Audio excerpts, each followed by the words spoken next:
नमस्कार, बहुत स्वागत है आपका स्वदेश न्यूज में। मैं हूं आपके साथ साक्षी। आज के मध्यकाल की खास चर्चा है किसानों से सीएम का संवाद, हर कदम पर सरकार साथ।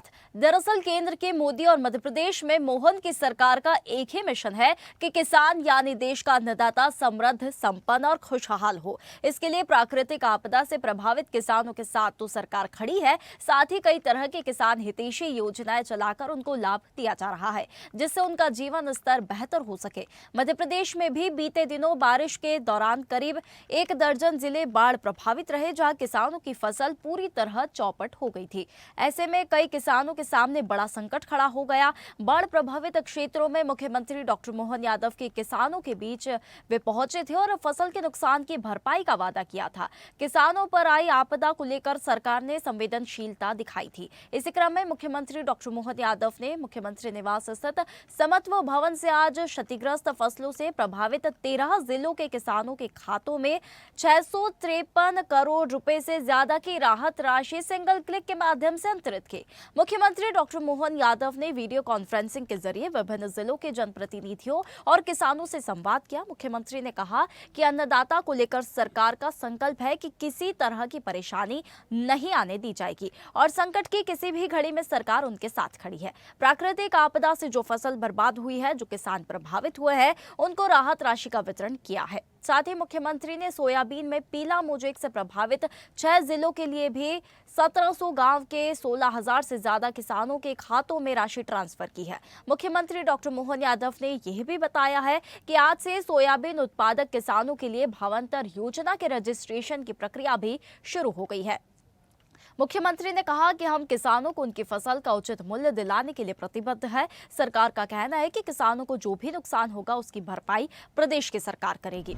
चलिए इसी पर मुख्यमंत्री डॉक्टर मोहन यादव की हम प्रतिक्रिया सुनाते हैं। आज अपने बीच में पीला मोजेक के 6 जिले मंदसौर, अलीराजपुर, रतलाम, शहडोल, खंडवा, दमोह, इसमें हमने लगभग 1700 गांवों के 4,94,000 से अधिक किसानों के खाते में, जिनकी जमीन में 3,03,000 हेक्टेयर भूमि पर फसलों की क्षति हुई थी, इनको भी जोड़ा है।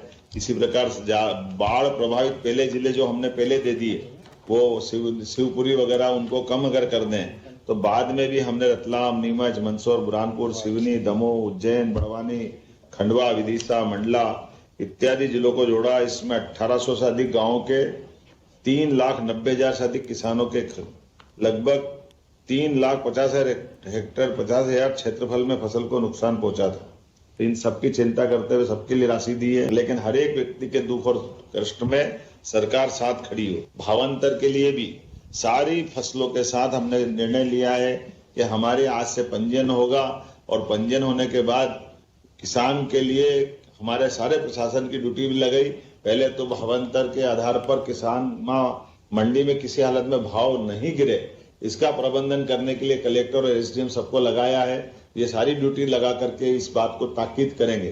दूसरा, सोयाबीन खरीदने वाले सोया उत्पादकों के साथ जितने भी इंडस्ट्री के मालिक है, उनके साथ भी मीटिंग कर रहे हैं। पंजीयन हो गया तो आपके खाते में 15 दिन के अंदर, जैसे अभी हमने राहत राशि, बाढ़ राशि, सारी चीजों की राशि देने का प्रयास किया, वैसे ही उसका तुरंत पैसा आएगा।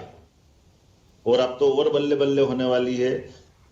धान का, गेहूं का माननीय प्रधानमंत्री जी के लिए जोरदार अभिनंदन करें, श्रीमान नरेंद्र मोदी जी का और कृषि मंत्री जी का। जोरदार ताली बजा करके नया रेट आ गया। हमने पिछली बार भी 2600 रुपए गेहूं खरीदा था, लेकिन अब की बार तो गेहूं में 2585 का रेट तो सरकार ने डिक्लेयर कर दिया। तो ये मान के चले कि हमने जो अपने संकल्प पत्र में बात कही थी, उस संकल्प पत्र के हिसाब से हम और आगे जल्दी जल्दी जाने वाले। आइए हम सब मिलकर के यशस्वी प्रधानमंत्री के नेतृत्व में मध्य प्रदेश को भी नंबर 1 का राज्य बनाए। हमारी सरकार लगातार किसान हितैषी निर्णय करने के लिए जानी जाती है। हम सब त्वरित गति से काम करते हैं और आने वाले दीपावली के पावन पर्व की भी आपको बधाई।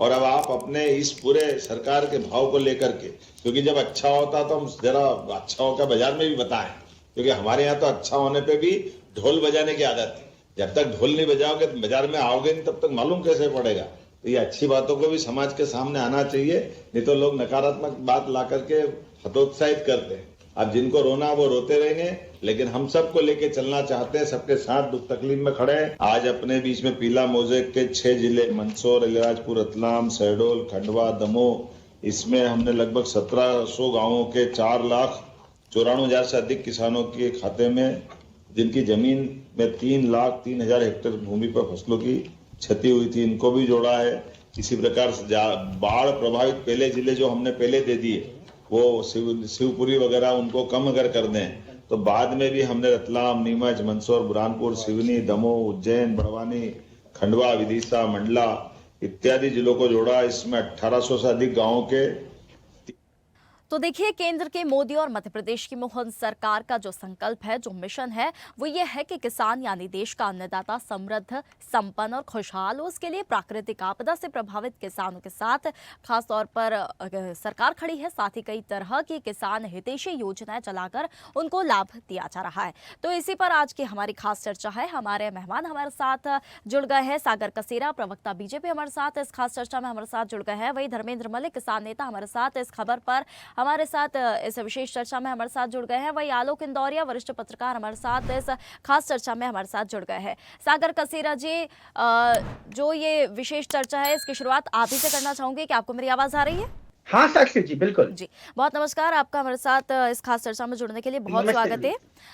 नमस्कार। मोदी सरकार और केंद्र में जो मोदी सरकार है, मध्य प्रदेश की मोहन सरकार है, कह रही है कि किसान हमारे लिए अन्नदाता है। यदि किसान इतनी ही प्राथमिकता है तो जमीन स्तर पर जो ये सवाल आपके लिए है कि जो राहत राशि उनके लिए दी जाती है उसमें इतनी देरी क्यों होती है? पहली बात और ये है कि 653 करोड़ रुपए बांटने का ऐलान किया गया है, लेकिन क्या ये रकम उन किसानों के वास्तविक नुकसान की भरपाई करेगी जिनकी पूरी फसल बर्बाद हो गई है? कैसे देख रहे हैं आप इस भावांतर योजना को? साक्षी जी, देखिए, सबसे पहले तो विषय ये है कि मध्य प्रदेश का जो अन्नदाता है वो केवल संघर्षरत किसान नहीं बल्कि समृद्ध और संपन्नता का प्रतीक बन चुका है आज double engine Bharatiya Janata party की सरकार में। जी, मध्य प्रदेश की धरती हमेशा से अन्नदाता किसानों की मेहनत और त्याग से समृद्ध रही, लेकिन सवाल यह था कि उनके पसीने की सही कीमत उन्हें कब मिलेगी, किसान संकट में हो तो सरकार उनके साथ कब खड़ी होगी। और इन सब सवालों का जवाब है भारतीय जनता पार्टी की डबल इंजन की सरकार, माननीय प्रधानमंत्री जी का नेतृत्व और मुख्यमंत्री डॉक्टर मोहन यादव जी का नेतृत्व। अभी हाल ही में आपने देखा 24 सितंबर को बालाघाट के कटंगी से मुख्यमंत्री मोहन यादव जी ने 6,69,272 किसानों को 337 करोड़ से ज्यादा की राशि जो है धान प्रोत्साहन राशि के रूप में उनके सीधे बैंक खातों में दी। और आज ही अतिवृष्टि, ओलावृष्टि और कीटों से बर्बाद हुई लोगों किसानों की फसलों में कुछ 653 करोड़ रुपए का जो उनको मुआवजा दिया गया है। और अभी मैं आपकी पूरी रिपोर्ट को विस्तार से सुन रहा था तो इसके अंदर हमें विशेष तौर से देखने में आया कि पीला मोजेक जैसी फसलों में, जहां पर अभी आज दिन तक पहली बार ऐसा हुआ है जब भारतीय जनता पार्टी की सरकार ने किसान के हर सुख दुख के साथ खड़े होकर उनको एक जबरदस्त सहायता दी है। तो ये अपने आप में संवेदनशीलता है। यही वो सरकार है जो आज से पहले मध्य प्रदेश में कभी दिखाई नहीं दी। यही वो सरकार है जो मध्य प्रदेश की भारतीय जनता पार्टी की सरकार के माध्यम से किसानों का हित हो रहा है। आज भाजपा सरकार के कारण मध्य प्रदेश में कृषि अव्वल नंबर पर है, पहुंच चुकी है दुनिया, मतलब देश में नंबर 1 गेहूं उत्पादन राज्य हम बन गए भाजपा सरकार में। यह संभव हुआ। सोयाबीन और दलहन उत्पादन में भी मध्य प्रदेश अग्रणी हो चुका है। अब प्रधानमंत्री किसान सम्मान निधि से 6,000 रुपए किसानों को मदद मिलती है। वहीं मोहन यादव जी के माध्यम से भी 6,000 रुपए की उनको मदद मिलती है। तो डबल इंजन की सरकार डबल फायदा पहुंचाती है। तो किसान के हित में हर फैसला जो भी संभव होने वाला है वो आप देखिएगा कि वो भारतीय जनता पार्टी की ये संवेदनशील सरकार ही करने जा रही है। और किसानों का दीपावली के इस त्योहार के दौर में जिस प्रकार से प्री दिवाली माननीय मोहन यादव जी के नेतृत्व में किसानों की हुई है, अगर आपने वो पूरा सत्र देखा हो जिसमें माननीय मोहन यादव जी किसानों से संवाद कर रहे थे, तो मैं तो स्वयं हैरान था कि जब स्वयं किसान मोहन यादव जी का धन्यवाद करते नहीं थक रहे थे। और इस प्रकार जब उन्हें सहायता जो उनकी उम्मीद से भी ज्यादा थी, किस प्रकार से कांग्रेस और बाकी हमारे विपक्ष के लोग आंदोलित होकर के तैयार बैठे थे कि उनकी सोच में भी ये नहीं समा पाया कि कैसे मोहन यादव जी ने उनकी संवेदनशीलता को दिखाते हुए उनकी सोच से परे जाकर किसानों की सीधे मदद कर दी। तो ये भारतीय जनता पार्टी की सरकार है जहां पर किसान हमेशा प्रथम रहा है और किसानों के हित के लिए सरकार हमेशा कदम उठाती है और वो आगे भी देखने मिलेंगे। जी, हमारे साथ इस खास चर्चा में हमारे साथ धर्मेंद्र मलिक, किसान नेता, भी हमारे साथ जुड़ गए हैं। क्या धर्मेंद्र जी, आपको मेरी आवाज आ रही है? जी जी जी बहुत स्वागत है पहले तो आपका हमारे साथ इस खास चर्चा में हमारे साथ जुड़ने के लिए। तो देखिए बीजेपी सरकार कह रही है, मध्य प्रदेश की मोहन सरकार कह रही है किसान यानी देश का अन्नदाता समृद्ध संपन्न और खुशहाल हो। तो मैं आपसे ये जानना चाहूंगी कि किसान को जब समृद्ध संपन्न खुशहाल बनाना है तो क्या वाकई में देश का अन्नदाता खुशहाल है, संपन्न है, समृद्ध है? नहीं, देखिए जो आपने बात कही है ये तो बात किसी से छिपी नहीं है कि इस देश में आज भी हर घंटे में 2 किसान आत्महत्या करते हैं। तो आपका इश्यू जो आपने कहा कि खुशहाल है, तो आज जो किसान की परचेजिंग पावर है वो सबसे कम है, मजदूर के बराबर उसकी परचेजिंग पावर है, तो वो एक अलग विषय है। लेकिन आपके चैनल पे जो मैं देख रहा हूँ कि आज मध्य प्रदेश सरकार के विषय पे आपने रखा है कि जो नुकसान की भरपाई वहां पे की जा रही है। ये देखिए जो मध्य प्रदेश में अभी किसान संघ द्वारा एक बड़ा आंदोलन किया गया था, उसमें बहुत सारे किसान इकट्ठा हुए, बहुत सारे ट्रैक्टर लेके वहां पे भोपाल में आए। ये उसका असर है। वहां के मुख्यमंत्री जी का हम धन्यवाद करते हैं कि उन्होंने समय रहते उनको दिखाई दिया और उन्होंने इसकी घोषणा की है। लेकिन ये एक जो पूरा का पूरा अमाउंट है वो बल्क में है। अभी मैं ये नहीं जान पा रहा कि नुकसान की भरपाई का जो आकलन का तरीका था वो कैसे था, किस तरह से था और कितने नुकसान की भरपाई की गई है। लेकिन बहरहाल वहां के किसानों का प्राकृतिक आपदा से जो नुकसान हुआ उसके लिए मुख्यमंत्री ने घोषणा की है, उसका धन्यवाद करते हैं। लेकिन ये मजाक ना बन जाए, वास्तविक किसानों का जो नुकसान है उसकी भरपाई इससे हो, बस मैं यही उम्मीद वहां की सरकार से करता हूं। अगर कोई सवाल है दूसरा तो धर्मेंद्र सागर जी हमारे साथ यहीं पर मौजूद है, पूछ लीजिए कि आकलन का तरीका कैसे है, क्या वाकई में किसान जो है समृद्ध है, खुशहाल है? हमारे साथ कसेरा जी, सागर कसेरा जी हमारे साथ मौजूद है। यहीं पर सवाल और यहीं पर जवाब मिल जाएगा आपको। नहीं, मैं तो देखिए वो एक अलग, मैं तो आपको कहा, आपने कहा ना कि क्या वास्तव में किसान खुशहाल है, तो विषय अगर ये है तो फिर ये सबको पता है कि किसान की आज हालत कैसी है। किसान के साथ बाजार न्याय नहीं करता। अभी मध्य प्रदेश की अगर मैं बात करूं तो 2 आंदोलन मुझे मध्य प्रदेश में अभी हाल में ही देखने को मिले कि पहले हम जब फसल पैदा करते हैं तो बीज खाद के लिए आंदोलन हमें करना पड़ता है, फिर फसल बेचने के लिए जाते हैं तो फसल की बिक्री के लिए आंदोलन होता है। अभी मध्य प्रदेश में जो है अभी मूंग खरीदी के लिए आंदोलन चल रहा था, हालांकि वहां पे फिर बाद में सरकार ने शुरू किया। लेकिन मेरा ये मानना है कि ऐसा करना है क्यों है? अगर हमें मूंग खरीदनी है तो समय पे हम उसके आदेश जारी कर दें। सोयाबीन का एमएसपी देना है और एमएसपी सोयाबीन का एमएसपी सरकार तय करती है, तो जैसे ही खरीद शुरू हो तो उसमें वो हो जाना चाहिए। तो ये सब विषय है कि जो सरकार को काम करने हैं वे समय रहते हों। और जैसा अभी आज इन्होंने किया है कि जो प्राकृतिक आपदा से नुकसान है उसकी भरपाई के लिए आज मुख्यमंत्री ट्रांसफर करने वाले हैं, कर दिए, तो वो एक अच्छा कदम है। लेकिन अभी सोयाबीन की खरीदी में जिस तरह से दाम गिर रहे हैं, किसान परेशान है, तो भावांतर योजना का जैसे पहले भी लाभ जो है व्यापारियों को मिला मध्य प्रदेश में, अच्छी स्कीम थी। लेकिन पिछली मतलब इससे पहले जो सरकार थी उसने ये शुरू की मध्य प्रदेश से, लेकिन उसका अधिकतर लाभ व्यापारियों ने उठा लिया किसान से खरीद के और सरकार को वो खराब गेहूं और वो सब जमा कर दिया। तो सतर्कता जरूरी है, क्रियान्वयन बहुत जरूरी है। तो अब सोयाबीन की खरीदी हो तो उस पर किसानों को एमएसपी मिलना चाहिए। मैं तो आपके माध्यम से यही और आपसे भी अपील करना चाहता हूं कि अगर वहां की सरकार संवेदनशील है तो सभी विषयों पर नजर बनाए रखें। किसान की खुशहाली जब भी हो सकती है जब उसको उसकी फसलों का अच्छा दाम मिलेगा। सागर जी, किसान खुश तो नजर नहीं आ रहा, क्या जवाब देंगे आप इस पर? देखिए मैं बिल्कुल साक्षी जी, मैं आपकी बात से बिल्कुल सहमत हूं और मैं सुन रहा था अभी माननीय किसान नेताजी को भी। लेकिन मुझे ऐसा लगता है कि यदि आज का जो पूरा कार्यक्रम जो माननीय मोहन यादव जी का वर्चुअल हुआ, अगर उसे आप सुनने का प्रयास करते हमारे किसान नेता साहब, तो आपके साथ बहुत सारी समस्याओं का समाधान या सवालों का जवाब आपको आधिकारिक तौर पर मिल जाता। क्योंकि उस पूरे सत्र में ही आपके जो प्रश्न हैं उनके जवाब मोहन यादव जी ने बहुत अच्छी तरह से दिए थे। आधिकारिक सर्वे प्रक्रिया होती है साहब, जब इसका जब आपने पूछा कि इसका आकलन का तरीका क्या है, तो एक आधिकारिक सर्वे की प्रक्रिया है। जब फसल खराब होती है तो सबसे पहले पटवारी, तहसीलदार और कृषि विभाग की जो टीम है वो मौके पर जाकर के सर्वे करती है। जीपीएस और ड्रोन तकनीक से भी अब सर्वे कर और आकलन किया जाता है। हर विभाग हर किसान का जो मल्टीपल विभाग है, उन किसान की जो फसल हानि का जो प्रतिशत है 25%, 50%, 75% या 100%, वो दर्ज किया जाता है कि उनका कितना बेसिक नुकसान हुआ है। फिर उस पर मुआवजे का आधार तय होता है जो बेसिकली एसडीआरएफ और एनडीआरएफ के नॉर्म्स पर आधारित है। यानी मुआवजा सिर्फ मनमर्जी से नहीं होता बल्कि कानूनी और नीति आधारित प्रक्रिया से संभव होता है। और माननीय मोहन यादव जी की संवेदनशील सरकार ये पिछले कुछ ही महीनों में आपको देखने मिला, जैसे मैंने अपने पहले वक्तव्य में स्पष्ट किया था कि किस प्रकार से किसानों के हितों को ध्यान में रख करके हम ये कर रहे हैं। किसानों की समस्या का त्वरित समाधान जब उनका आया, उनकी समस्या को जमीनी तौर पर समझ करके माननीय मोहन यादव जी ने दीपावली के इस समय पर फसलों के कटने से पहले जब फसल वहीं की वहीं खड़ी है, उसी समय उन्होंने वो धनराशि उनके खातों में पहुंचा दी।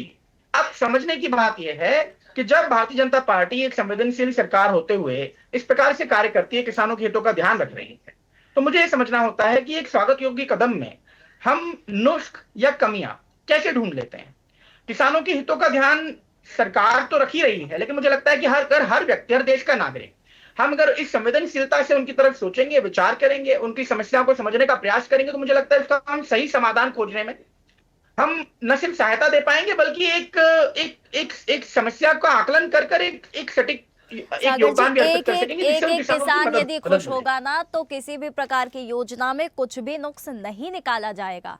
ठीक है, चलिए हमारे साथ हमारे मेहमान वरिष्ठ पत्रकार आलोक इंदौरिया भी हमारे साथ जुड़ गए हैं। आलोक जी, आपका बहुत स्वागत है हमारे इस खास चर्चा में। क्या आपको मेरी आवाज आ रही है? बिल्कुल आ रही है। आपको आवाज, मेरी आवाज आ रही है? जी बिल्कुल बिल्कुल आलोक जी, आपकी आवाज आ रही है। देखिए, किसान यानी देश का अन्नदाता समृद्ध हो, संपन्न हो, खुशहाल हो, ये जो सरकार है उसका मिशन है, मोदी सरकार का मिशन है, मोहन सरकार का मिशन है, ये बार बार वे कहती है। तो क्या आपको लगता है जमीनी हकीकत पर ये कितना जो है कितना सफल हुआ है? कैसे देखते हैं आप इसे? ये जो भावांतर योजना भी है जिसके तहत मोहन सरकार और अभी सागर जी ने भी कहा कि डबल इंजन की सरकार है, डबल फायदा मिल रहा है किसानों को, कैसे देखते हैं आप इसे? देखिए, जहां तक इस योजना का प्रश्न है, निसंदेह माननीय मोहन यादव जी ने ये अच्छी योजना लागू की है। इसमें यदि घोषित रेट ज्यादा है तो उसका भी डिफरेंस मिलेगा और घोषित रेट कम है तो उसका भी डिफरेंस मिलेगा, यानी दोनों स्थिति में किसान को डिफरेंस मिलेगा। ये बहुत अच्छी बात है। लेकिन सबसे बड़ी बात यह है कि जिस प्रकार की लाल फीताशाही इस देश में और इस प्रदेश में है, जिस तरह से नियम बनाए गए हैं, जिस तरह से एक जटिल प्रक्रिया बनाई गई है, जब तक वो सरलीकृत नहीं की जाती, किसान को उसका लाभ नहीं मिल पाएगा। जैसा कि आदरणीय मलिक जी ने कहा कि पिछली बार जो भावांतर योजना लागू हुई थी उसमें व्यापारियों ने बहुत मोटा पैसा कमाया। बिल्कुल सही कहा आपने, व्यापारियों ने बहुत मोटा पैसा कमाया, किसानों को उनका हक नहीं मिला। इस स्थिति में वर्तमान में माननीय मोहन यादव की ये बहुत बड़ी जवाबदारी है और ये गंभीर विषय है कि योजना उनकी बहुत अच्छी है, लेकिन इसका लाभ अंतिम छोर के किसान को मिले, ये सुनिश्चित किया जाए। और सबसे बड़ी चीज, इसमें दो विभाग आपस में जुड़ेंगे, एक मंडी, दूसरा रेवेन्यू। मंडी की हालत आपको पता ही है, मंडी के सिस्टम कैसे चलता है, मंडी की हालत क्या है। इन दोनों के बीच में जब तक बहुत अच्छा कोऑर्डिनेशन नहीं होगा तब तक किसान को उसका फायदा नहीं मिलेगा। रेट बिल्कुल मैं समझता हूं कि एक तरीके से ठीक ही है, हालांकि रेट ज्यादा होने चाहिए थे। किसानों की डिमांड 6,000 रुपए क्विंटल की है और उनकी बात वाजिब भी है, क्योंकि पेस्टिसाइड्स, बीज, खाद सबका रेट बढ़ गए हैं। किसानों को उतना मिलना चाहिए, लेकिन फिर भी माननीय मोहन यादव जितना दे रहे हैं वो मैं मानता हूं एक संतोषजनक है। लेकिन एक सबसे बड़ा प्रश्न है जो मेरे जानकारी में आया है, महाराष्ट्र, गुजरात और राजस्थान में सोयाबीन की एमएसपी पे खरीद के आदेश हो चुके हैं, ऐसी चर्चा है। तो मध्य प्रदेश में एमएसपी पे खरीद के आदेश क्यों नहीं हुए? प्रश्न एक। दूसरा, ये ठीक है कि एमएसपी पे खरीद के आदेश नहीं हुए, लेकिन ये भावांतर है, ये मिलेगा, लेकिन ये मिले ये सुनिश्चित होना चाहिए, क्योंकि इसको लेके भी किसानों के मन में बहुत शंका कुशंका है कि ये क्या हम तक पहुंचेगा कि नहीं। तीसरी चीज, जिस तरीके से रजिस्ट्रेशन हो रहा है, रजिस्ट्रेशन भी इजी होना चाहिए, आसान होना चाहिए, ताकि हर किसान जो सोयाबीन का उत्पादक है उसका रजिस्ट्रेशन प्रॉपर हो जाए। यदि रजिस्ट्रेशन प्रॉपर नहीं होगा तो मजबूरी में वो अपनी फसल उन्हीं व्यापारियों को भेजेगा और वो व्यापारी किसी ना किसी तरीके से उस सोयाबीन को सरकार को भेज देंगे। तो साक्षी जी, इन चीजों का ध्यान रखना बहुत जरूरी है। वैसे ये योजना मेरे हिसाब से तो ठीक है। बिल्कुल आलोक जी। सागर जी, फिर से कई सवाल आप पर। मध्य प्रदेश में एमएसपी की खरीद के आदेश और किस प्रकार से रजिस्ट्रेशन की प्रक्रिया है, किसान परेशान हो रहे हैं, अभी संतुष्टि नहीं मिल पा रही है, सेटिस्फाइड नहीं है, किसानों के भी अभी कई सवाल हैं। आलोक जी ने भी आपको चीजें गिनाई है कि 2-3 चीजें हैं, उन पर ध्यान और देना जरूरी है। सरकार उन पर कैसे ध्यान दे रही है? रजिस्ट्रेशन की क्या प्रक्रिया है कि किसान जो आसानी से है उन्हें जो मिलना चाहिए, मुआवजे की जो राशि मिलनी चाहिए वो कैसे मिले? आसानी कितनी ज्यादा हो सकती है किसानों के लिए? सरकार उसके लिए क्या कर रही है, क्योंकि किसान जो है हमारा अन्नदाता है, ये भी मिशन है सरकार का। बिल्कुल साक्षी जी, बिल्कुल। किसान सिर्फ अन्नदाता ही नहीं, आज माननीय मोहन यादव जी ने कहा है कि वो सुख संपत्ति दाता भी है, समृद्धि दाता भी है। तो उस किसान की भारतीय जनता पार्टी की संवेदनशील सरकार बहुत तरीके से उन्हें समझती भी है और उनकी हर समस्याओं का निराकरण करने के लिए 24/7 सजग खड़ी है। माननीय आलोक जी की चिंता बिल्कुल जायज है और इसी के लिए भारतीय जनता पार्टी की सरकार कार्य कर रही है। भाजपा सरकार ने भावांतर भुगतान योजना और मंडी सुधार की समस्या को हल करने के लिए ये लेकर आए हैं। पहले किसान को सिर्फ मंडी पर निर्भर ही रहना पड़ता था। घोषित एमएसपी और वास्तविक बाजार मूल्य में जो अंतर किसान की जेब में नहीं पहुंचता था, आज भाजपा सरकार ने उस डिफरेंस को उन तक पहुंचे ऐसा सुचारू एक नियम तैयार किया है। अगर बाजार भाव जो है वो एमएसपी से बेसिकली कम है तो सरकार जो है भावांतर के रूप में अंतर की राशि किसान को सीधे डीबीटी से देगी। इस प्रकार का नियम तैयार किया है और मुझे लगता है इसमें कोई संशय नहीं होना ही नहीं चाहिए, क्योंकि जो भारतीय जनता पार्टी की सरकार है ये बिल्कुल एक अपने शब्दों पर खरी उतरने वाली, कमिटमेंट के आधार पर चलने वाली सरकार है। बाजार भाव जो एमएसपी से ज्यादा है यदि, तो किसान को स्वतंत्र रूप से अधिक मूल्य पर बेचने की आजादी मिल जाती है, यानी दोनों तरफ से किसानों को फायदा होता है। तो मुझे लगता है कि मतलब किसान का फायदा जिस तरफ ज्यादा हो ऐसा नियम बनाने में मोहन यादव जी की सरकार ने प्रयास करने की कोशिश की। भाजपा सरकार ने जो है बेसिकली मंडियों का डिजिटलाइजेशन स्टार्ट किया। ENAM एक राष्ट्रीय कृषि बाजार का एक इकोसिस्टम बनाया है ऑनलाइन, जिसमें किसान अपनी उपज को सीधे उस मार्केट में ऑनलाइन बेच सकता है। मंडी टैक्स और बिचौलियों की समस्या को खत्म करने के लिए एक पारदर्शी भुगतान प्रणाली लागू हुई। किसान को अब मंडी में उपज बेचने या सीधे निर्यातक को बेचने की एक प्रॉपर आजादी मिली, कंप्लीट फ्रीडम तैयार हुआ है, जिससे बिचौलियों की जो समस्या थी वो कंप्लीटली समाप्त हो गई। और सिर्फ यहां पर हमने सिस्टम को स्टॉप नहीं किया, बल्कि इसे और मजबूत करने के लिए तकनीकी रूप से हमारी सरकार काम कर रही है। तो भंडारण की क्षमता हम लोगों ने बढ़ाने का प्रयास किया है, ग्रेडिंग प्रोसेसिंग की यूनिट लगाई गई है और एमएसपी पर खरीदारी के रिकॉर्ड केंद्र खोले हैं, यानी कि जहां पर सिर्फ मंडी किसान मजबूरी में जाना होता था, अब वहां एक विकल्प बना है। इस प्रकार की नीति भारतीय जनता पार्टी ने तैयार बिल्कुल बिल्कुल सागर जी, काफी सारी योजना है, काफी सारी सुविधाएं किसानों को दी जा रही है सरकार की तरफ से। मैं धर्मेंद्र जी की तरफ से एक छोटी सी प्रक्रिया चाहूंगी। धर्मेंद्र जी, रजिस्ट्रेशन शुरू करने की बात कही गई है, इससे क्या उचित मूल्य मिल रहा है? धर्मेंद्र जी, एक छोटी सी प्रक्रिया आपकी तरफ से मैं चाहूंगी, क्या किसान सेटिस्फाइड है, संतुष्ट है? एक छोटी सी प्रक्रिया आपकी तरफ से। देखिए, अगर हमें किसी कंपनी का बिल जमा करना हो तो 30 सेकंड लगेंगे और अगर किसान को रजिस्ट्रेशन करना हो तो 3 दिन भी लगते हैं, साइट चलती ही नहीं है, पूरा रजिस्ट्रेशन हो जाता है और किसान बैक हो जाता है। जी बिल्कुल, देखिए मोदी सरकार और मोहन सरकार तो संकल्पित है कि जो अन्नदाता है, किसान है, वो समृद्ध हो, संपन्न हो, खुशहाल हो। इसके लिए काफ़ी तरह की योजनाएं चलाई जा रही है। खास चर्चा में जुड़ने के लिए हमारे सभी मेहमानों का बहुत धन्यवाद। तो केंद्र की मोदी सरकार, मध्य प्रदेश की मोहन सरकार का एक ही मिशन है कि किसान यानी देश का अन्नदाता समृद्ध हो, संपन्न हो और खुशहाल हो। इसके लिए प्राकृतिक आपदा से भी प्रभावित किसानों के साथ सरकार जो खड़ी है, कई जनहितैषी योजनाएं, जो किसान हितैषी योजनाएं है वो चला रही है और उसका लाभ भी दिया जा रहा है। लेकिन जमीनी स्तर पर क्या किसानों को उनका लाभ मिल पा रहा है? सुविधाजनक क्या किसानों को सारी चीजें मिल पा रही है, योजना का लाभ? ये भी एक देखने वाली बात होती है। फिलहाल मध्यकाल की इस खास चर्चा में इतना ही। आप देखते रहिए स्वदेश न्यूज, सबसे पहले देश। ताजा खबरों के लिए लाइक, फॉलो और यूट्यूब पर सब्सक्राइब कर बेल आइकन दबाएं। साथ ही हर अपडेट के लिए विजिट करें swedeshlive.com।